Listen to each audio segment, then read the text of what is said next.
Vamos a poner de pie, mis hermanos.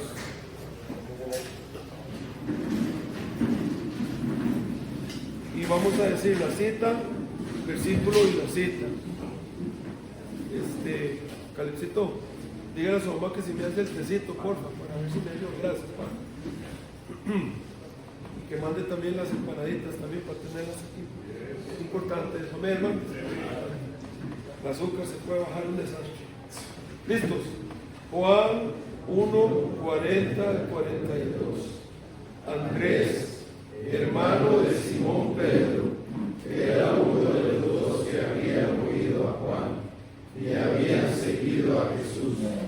Este halló primero a su hermano Simón y le dijo: hemos hallado al Mesías, que traducido es el Cristo. Y le trajo a Jesús, y mirándole Jesús dijo: tú eres Simón, hijo de Jonás, tú serás llamado Cefas, que quiere decir Pedro. Juan 1, 40 al 42. Gracias, Señor, por tu palabra, por el privilegio de tener tu palabra con nosotros, por tener tu punto de vista de las cosas. Que esta iglesia, que nuestro compañerismo de iglesias, siempre caminen en pos de tu palabra, Señor. Lo pedimos en Jesús. Amén. Gracias, hermanos. Bueno, voy a prender las luces. Si quieren, prenden las luces. Si sienten que está muy oscuro para ustedes ahí.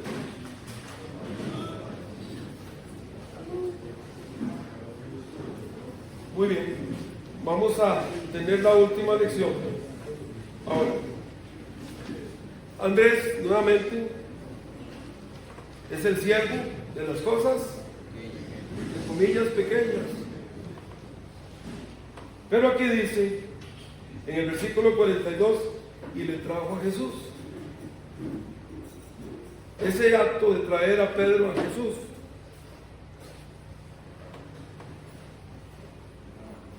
nunca imaginó Andrés posiblemente el alcance de esa acción. Cuando uno lee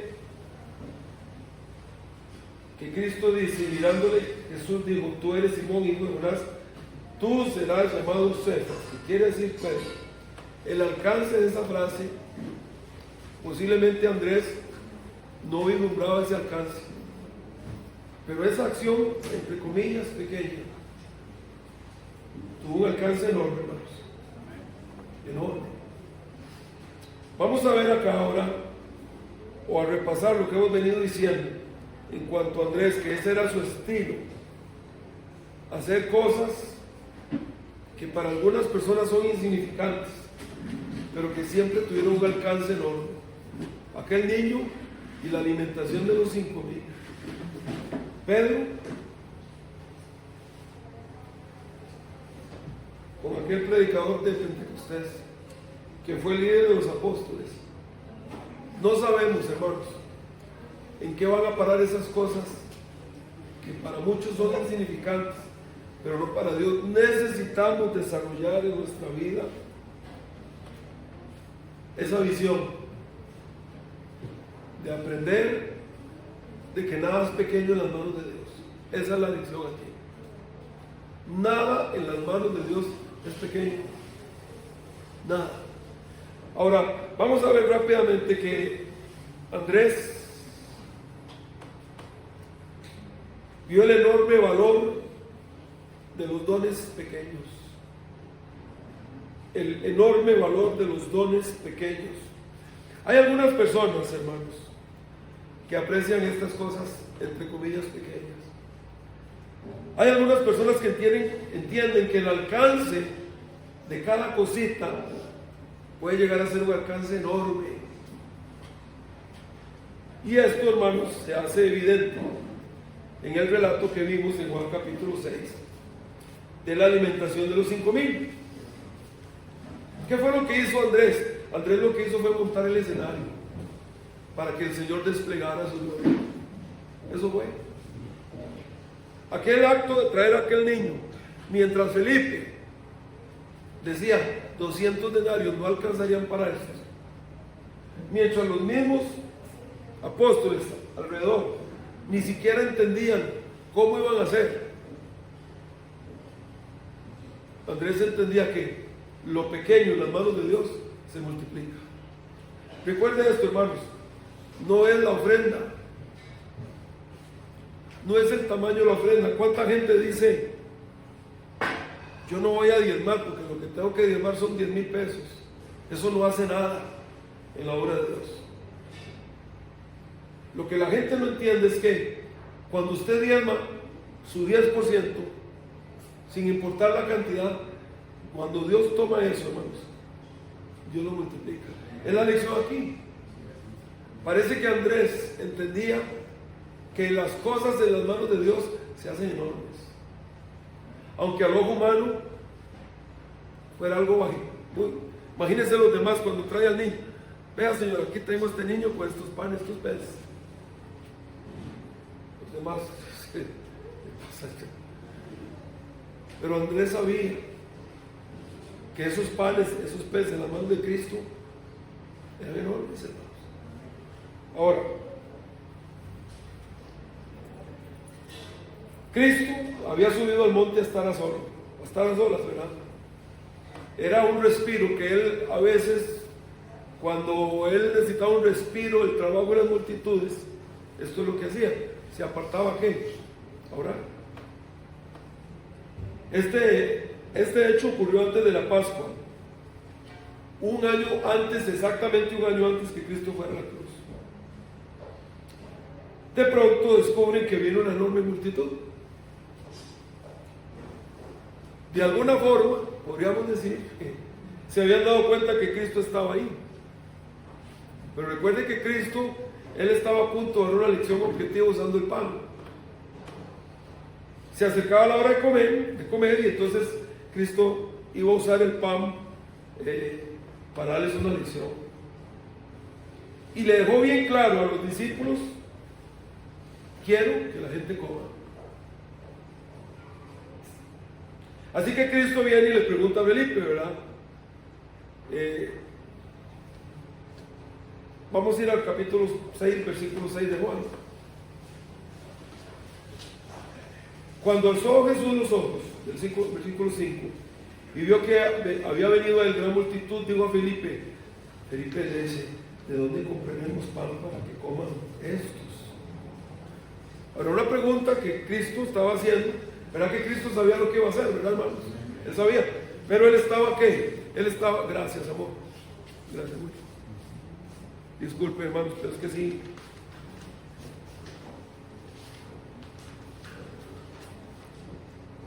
Ay, qué rico. Muy bien. Ahora que estamos hablando del pan, hubiera sido bueno traer pan, ¿verdad? Pero bueno, está bien. Yo digo que con medio baguette lo hacemos aquí, pero bueno. Cristo sabía lo que iba a hacer, pero que Él está dando lecciones a su gente, ¿no? Cristo quiere enseñarle algo a ellos. Entonces lanza la pregunta y le dice: Felipe, ¿de dónde compraremos pan para que coman? Y el versículo 6 dice: pero esto decía para probarle, porque él sabía lo que había de hacer, ¿verdad? Esto es parte importante de este comentario. Ahora, Felipe era muy analítico y Felipe evaluó la situación. Y Felipe hizo cuentas y dice: solo tenemos 200 denarios. Realmente es lo que él dice. 200 denarios era una cantidad considerable de dinero, porque acuérdense que un denario era lo que ganaba un día un obrero, ¿verdad? 200 denarios podría ser, diríamos, 8 meses de salario. Una suma importante, pero para una multitud tan enorme, recuerde que son 5,000 hombres, pero cuando se habla de estos hay que sumar las esposas. Entonces, ¿cuántos son? 10,000. ¿Y los hijos? Ponga 3 o 4, que en ese tiempo era muy común esta cifra. Son 20,000, no sé. Es un montón de gente, ¿no? La multitud tan grande que a 200 denarios inclusive no les iba a alcanzar. Entonces Felipe no tiene una respuesta. Él y los demás discípulos no saben qué hacer. Si vamos a Mateo 14, por favor, vaya conmigo. Quiero que vea aquí en Mateo 14, versículo 15.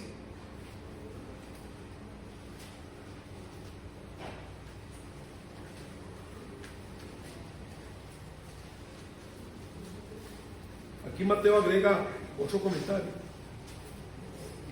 Cuando anochecía, se acercaron a sus discípulos diciendo: el lugar es desierto y la hora ya pasada. ¿Qué quiere decir? Que ya lo venían comentando. Aquí no hay Walmart, ni siquiera no hay Palín. ¿Qué hacemos? Ya se hace tarde. Despide a la multitud para que se vayan a sus aldeas y compren de comer. Pero vea la demanda de Jesús. Jesús les dijo: no tienen necesidad de irse, dadles vosotros de comer. Vamos a ir a Juan nuevamente. Juan capítulo 6.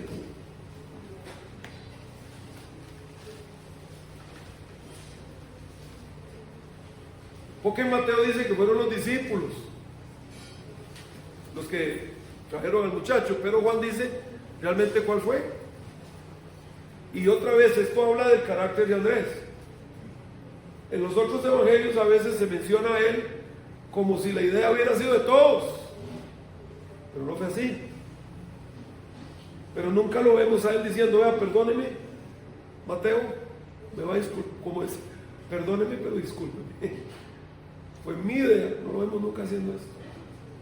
Les voy a decir qué es lo que pasa, hermanos, que a veces hay gente que si ellos no son los actores de la película, no participan. Hay gente así. Si no son el director de la orquesta, no hay música. Andrés no tiene ese problema, nunca lo tuvo. Para Andrés, lo más importante que era que la persona llegara a Cristo, que el trabajo fuera hecho sin importar quién recibía el crédito. A él no le interesaba. Su prioridad era que acepte a Cristo esta persona y que esto en la iglesia se haga. No me interesa si me reconocen o no. Ese es Andrés. Siempre tras bastidores, siempre atrás de los reflectores, nunca en primera fila, nunca demandando puestos o posiciones. Solo disfrutaba ganar gente, así fuera uno o dos, y que las cosas se hicieran. Los demás no sabían qué hacer. Así que parece que los discípulos, todos menos Andrés, dijeron: bueno, esto que está pidiendo el Señor es irrazonable. A esa altura es que aparece Andrés. Dice acá: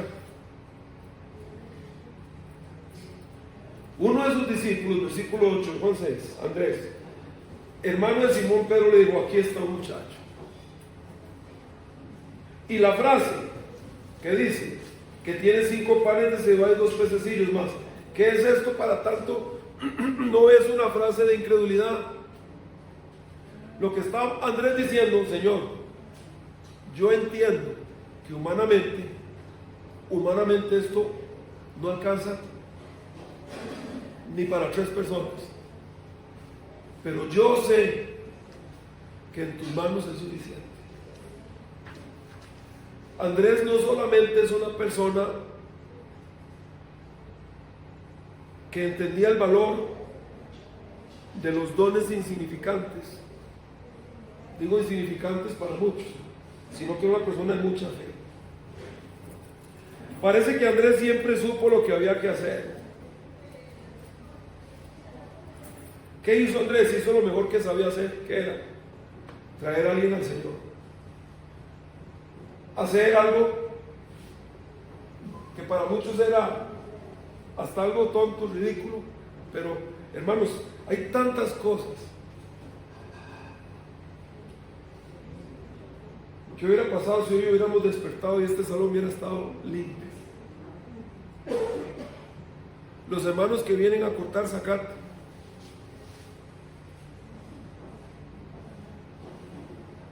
si esta gente no viene aquí a cortar esa carta, esto es un desastre, hermanos. Es un desastre. La señora de la cocina, ¿qué haríamos si no hay comida aquí? Gente que destaquea a todos. ¿Qué haríamos? ¿Qué haríamos sin esa gente, hermanos? Así que, ¿qué hizo Andrés? Bueno, Andrés hizo lo que él sabía hacer, lo que mejor sabía hacer. Trajo a alguien a Cristo. Y decía Andrés en su pensamiento: Señor, aquí traigo a esta persona, no sé qué vas a hacer con esa persona, pero entiendo esto: cuando tú tomas a alguien, haces algo grande. Trajo a Pedro. ¿Qué hizo el Señor con Pedro? Trajo a este muchacho. ¿Qué hizo el Señor con esos panes y esos peces, hermanos? ¡Qué maravilla! Eso se llama montar el escenario para que Dios haga lo que Dios sabe hacer. Vamos a ir a Juan capítulo 10.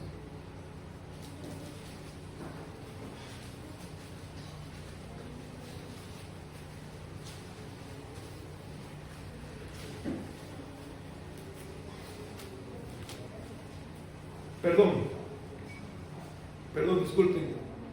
Siempre Juan 6, pero el versículo 10. No es el capítulo, sino el versículo 10. Entonces Jesús dijo: haced recostar a la gente. Y había mucha hierba en aquel lugar, y se recostaron como un número de 5,000 varones. Otra vez, alrededor de 20,000 personas, contando a todos, ¿no? Más o menos. Y tomó Jesús. Esa es la parte importante, hermanos. Dios, cuando Él toma algo, hermanos, hace maravillas. Cuando Dios mete mano en algo, esa es la cosa. Me voy a poner aquí en paréntesis, aquí tengo. Es lo mismo cuando Cristo dejaba a los niños venir a mí. No se lo impidáis.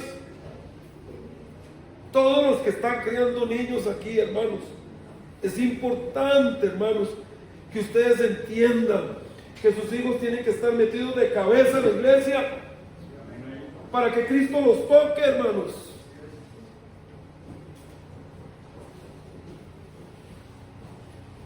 Cuando Cristo agarra a alguien, cuando Cristo agarra algo, hermanos, no hay nada mejor que Cristo toque las cosas. Y tomó Jesús aquellos panes, y habiendo dado gracias, los repartió entre los discípulos, y los discípulos entre los que estaban recostados, asimismo los peces. ¡Wow! ¿Cuánto querían? Quiere decir que si hubiera estado Yoyito ayer, ustedes vieron cómo se levantó por esa silla ahora, ¿no? Ustedes vieron la silla. Yoyito, usted ahí viera cuánto querían, dice. Quiere decir que no hay otro pedacito de pan, claro. Y él dice: ¿y qué? ¿Hay otro pedacito de pescado? Claro. Hasta que dijeron, todos, ¿qué dijeron? Es otra lección. Cristo es suficiente, hermanos. Lo que Él da es suficiente. El diablo tiene a mucha gente engañada en la iglesia de que necesitan el mundo. Engañados. ¿Cuánto querían? ¿Qué quiere usted de la vida?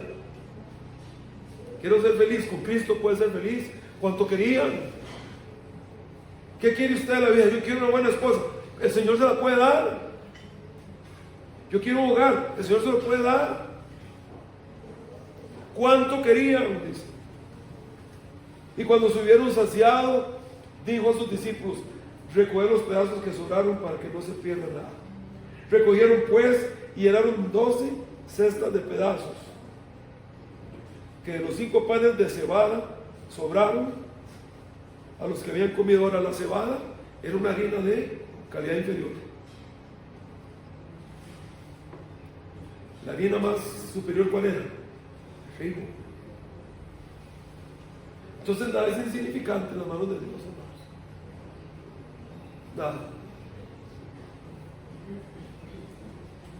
Aquí aparece Andrés entonces, entendiendo que cuando alguien lleva algo al Señor, aunque parezca insignificante, si el Señor lo agarra, ¿qué? El Señor hace grandes cosas. Qué lección más maravillosa, hermanos, que algo tan pequeño haya sido usado para hacer tanto, que haya sido usado para dar testimonio del poder que tiene Cristo en la vida. Nada es insignificante en la mano del Señor. Si vamos a Lucas, por favor, Lucas 21, aquí el Señor utiliza otro evento para dar la misma lección. Lucas 21. ¿Usted recuerda la ofrenda de aquella señora viuda? ¿Que eran qué? Eran unas moneditas, hermano. Pero no era que la señora era una tacaña, como muchos cristianos, que cree que el 10% es el 1%. No. Uno tiene que darle a Dios el 10% de lo que uno tiene, hermanos. No es lo que me sobra ahí, es el 10%. Y dice, levantando los ojos, vio a los ricos que echaban sus ofrendas en el arca de las ofrendas. Ahora eran ricos. Vio también a una viuda muy pobre. Otra vez, cuando usted escucha la palabra viuda, usted dice, tenía pensión. No es el tiempo nuestro. No son los tiempos nuestros. En ese tiempo no había pensión. Una viuda era alguien que nadie contrataba. Yo no sé de dónde agarraba a esta señora.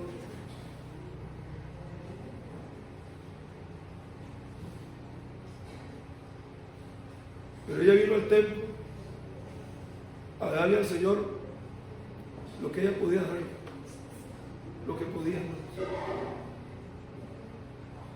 Y echaba allí 2 blancas y dijo, en verdad os digo que esta viuda pobre echó más que todos,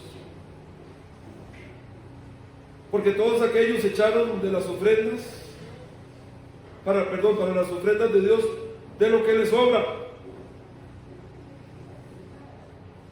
No es lo que nos sobra, hermanos, es lo que Dios pide. Mas esta de su pobreza echó todo, wow, el sustento que tenía. ¿Qué van a hacer un par de monedas ahí? Ese es el punto aquí, hermanos. Andrés entendía eso, esta señora también lo entendía, y el Señor quiere que ustedes y yo lo entendamos. La persona pobre que da todo lo que tiene está dando mucho más que el rico que da una gran suma de lo que le sobra. Es la habilidad de Dios, hermanos. Es Dios el que está detrás de eso. Es las manos, es el poder, es la habilidad de Cristo para agarrar un don pequeño e insignificante y hacerlo grande. Eso tiene que ver con la fidelidad del dador, no con el tamaño de la ofrenda que da. Para la mente humana, hermanos, esto siempre ha sido algo difícil de entender. Pero Andrés, desde un inicio, parece haber entendido que no estaba desperdiciando el tiempo cuando traía a una persona a Cristo o cuando traía algo pequeño al Señor, si era lo que podía hacer. No es lo grande, hermanos, escúcheme, no es lo grande el regalo lo que cuenta, sino la grandeza del Dios a quien se ofrece. Y otra vez Andrés montó el escenario para que el Señor hiciera una gran obra de teatro, hermanos.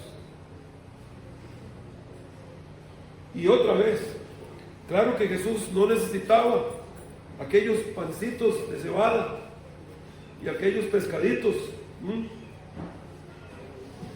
El Señor podía convertir las piedras en pan si hubiera querido. Pero la forma en que Cristo alimentó a estos 5,000 hombres más sus familias ilustra la forma en que Dios procede. El Señor toma lo que usted y yo traemos con sacrificio, no lo que nos sobra, con sacrificio. El Señor toma lo que traemos a Él. A veces puede ser poco porque es lo que tenemos, pero el Señor lo multiplica y hace cosas enormes. Y como les dije, hermanos, hay gente que no quiere participar si no son los actores principales. Jacobo, Juan y el mismo Pedro tenían esa tendencia. Andrés no. Nunca vemos a Andrés interviniendo en estas discusiones de forma explícita.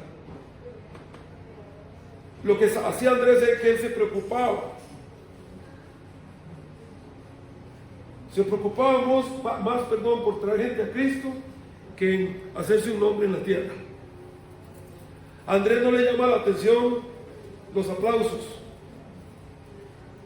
A Andrés no le llama la atención el reconocimiento. Ese no era su meta en la vida. Ahora, hermanos, mucha atención para todos. Andrés es el ejemplo y la imagen de la gente que trabaja en las iglesias silenciosamente en lugares humildes. Como dice Efesios capítulo 6, versículo 6, no sirviendo al ojo, como los que quieren agradar a los hombres, sino como siervos de Cristo, de corazón, haciendo la voluntad de Dios. Andrés no era como Pedro, una columna impresionante. Andrés era una piedra humilde en la construcción. Andrés es de esas personas especiales que hay en la iglesia, que están listas para hacer lo que se tenga que hacer, aunque nadie lo note. Personas que permanecen en el lugar de apoyo, no les importa estar en el anonimato con tal de que el trabajo se realice. Y yo creo, hermanos, que esta es una de las lecciones más grandes que hoy en día necesitamos todos los cristianos aprender. La Biblia advierte mucho a las personas que quieren buscar lugares de prominencia en las iglesias. Como ya hablamos ayer en Santiago, no os hagáis vosotros siempre buscando, yo quiero esto para mí, aquí es donde yo quiero estar. No os hagáis. Cristo enseñó a sus discípulos en Marcos 9:35, él dijo: si alguno quiere ser el primero, será el postrero de todos y el servidor de todos. Ese fue Andrés, un siervo, o más bien, un líder, un apóstol, con un corazón de siervo, concentrado en las cosas pequeñas para muchos, pero hermanos, qué alcance más grande tuvo la vida de Andrés. Enorme. Y una gran lección para todos nosotros. Ahora, hasta donde sabemos, Andrés nunca predicó a multitudes. Y hasta donde sabemos, no fundó nunca una iglesia. Nunca escribió una epístola. Ni siquiera es mencionado en el libro de los Hechos. Y no hay ninguna epístola que lo mencione. Es una silueta en la escritura, un relato pequeño.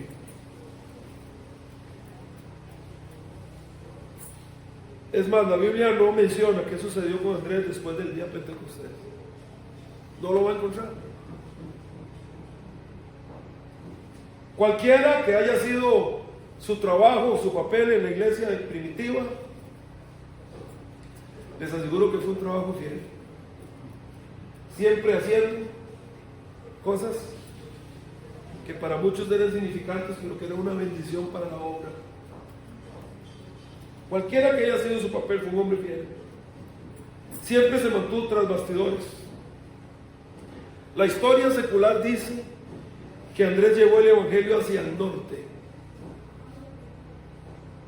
Eusebio, para los que conocen de Eusebio, es el gran historiador.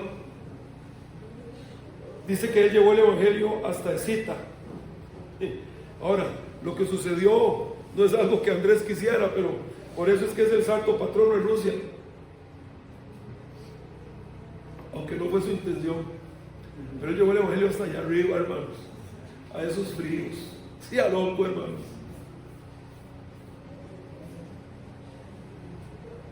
También es el santo patrono de Escocia.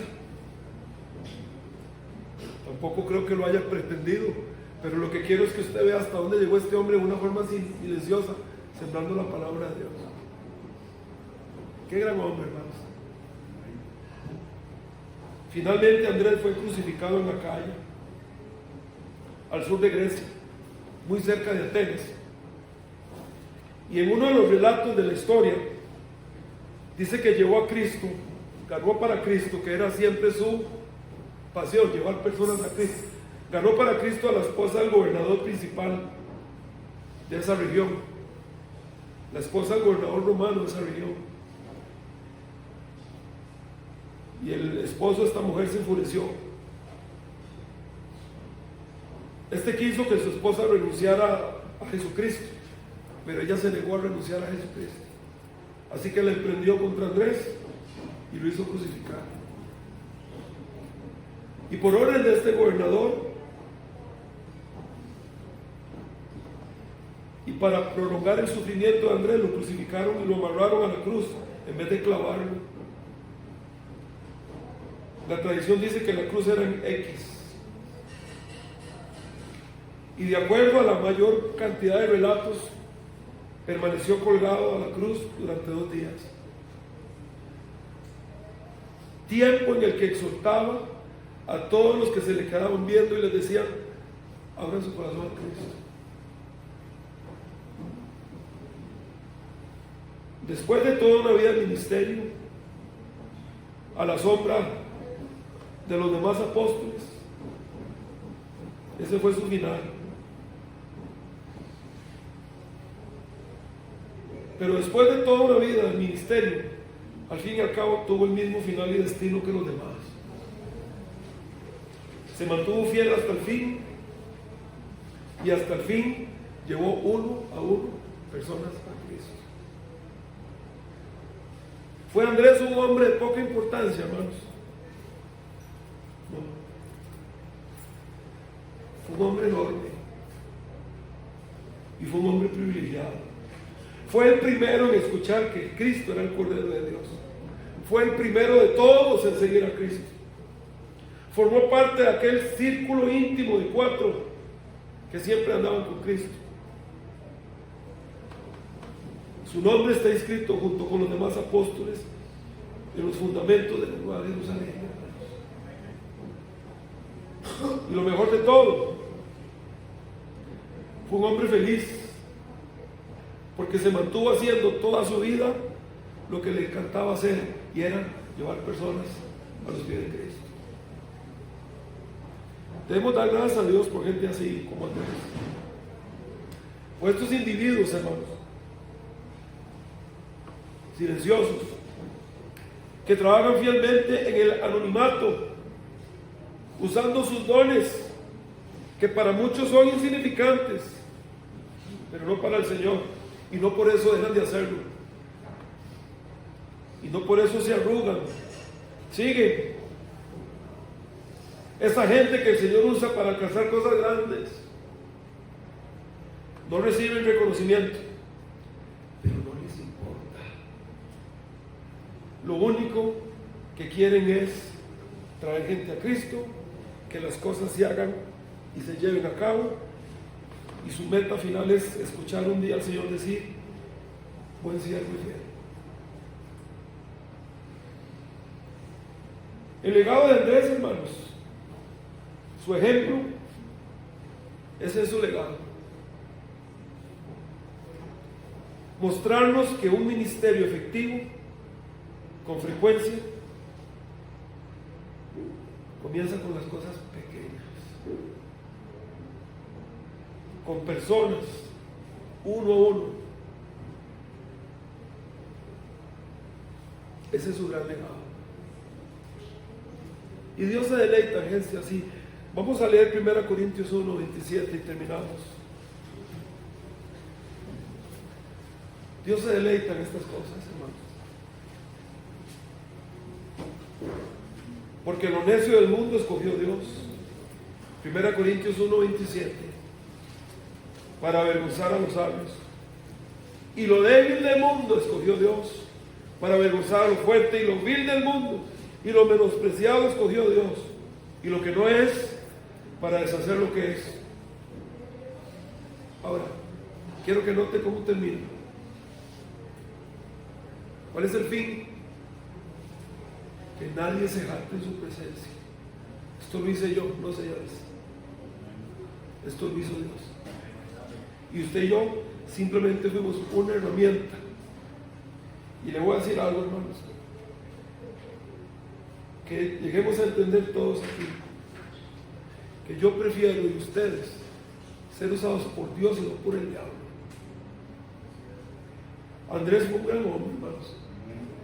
Conforme más y más lo pensamos, uno dice, yo quisiera tener un corazón así,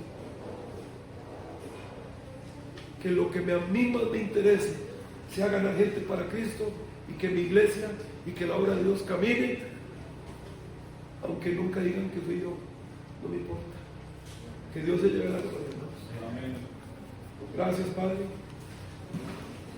por habernos permitido disfrutar de este tiempo. Gracias por tu palabra que es tan especial, Señor, que nos muestra tantas cosas que todos necesitamos aprender. Señor, ayúdanos a que nuestra vida busque tu gloria, que nuestros pasos busquen tu gloria, que nuestro corazón sea llevar personas a Cristo, traer visitas a que escuchen tu palabra, que nuestro corazón sea que tu obra camine.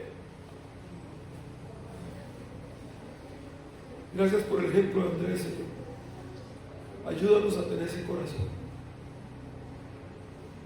Aquí hay alguien tal vez que dice, no tengo a Cristo. Le invito. Es la última invitación como tal del retiro. ¿Quién dice no tengo a Cristo? Déjeme ver su mano en alto. ¿Hay alguien? Mis hermanos, qué gran hombre fue este. Qué hombre más grande. Qué corazón, qué sumisión a Cristo, qué humildad, hermanos.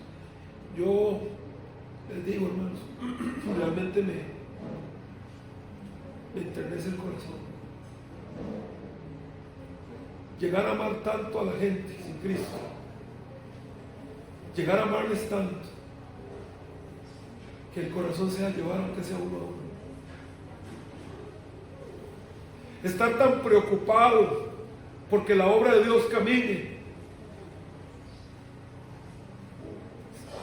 aunque mi nombre no se mencione. Hermanos, qué gigante de Dios fue este hombre. Que Dios nos ayude, hermanos, a imitar la fe de este Señor, de este hermano en Cristo. Si usted quiere orar, hermanos, este es el momento.